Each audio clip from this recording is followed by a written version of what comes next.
Sinimula na ang rehabilitasyon sa Dimasalang Bridge sa Maynila. Kumustahin natin ang lagay ng trapiko roon sa unang balita live ni Bea Pinlac.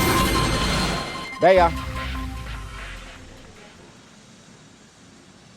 Igan, Lunes na naman, balik sa eskwela, trabaho ang marami sa atin. Abiso po sa mga motoristang dadaan dito sa Dimasalang Bridge sa Maynila. Sarado po itong southbound lane o yung daan papuntang Quiapo dahil simula na ang rehabilitasyon sa tulay. Alas 11 kagabi nang simula ng pag-aayos sa Dimasalang Bridge.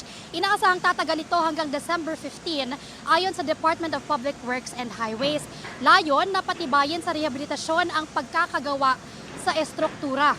Una nga pong inaayos itong southbound lane kaya sarado po muna ito sa mga motorista. Inaabisuhan po yung mga motorista na gumamit na lang ng mga alternatibong ruta para maiwasan ang pagbigat ng daloy ng trapiko rito. Samantala silipin natin yung northbound lane naman ng Dimasalang Bridge na hindi naman sarado sa mga motorista. Napakaluwag po ng daloy ng mga sasakyan sa mga oras na ito. Iganyan muna ang latest mula rito sa Maynila. Bea Pinlac para sa GMA Integrated News.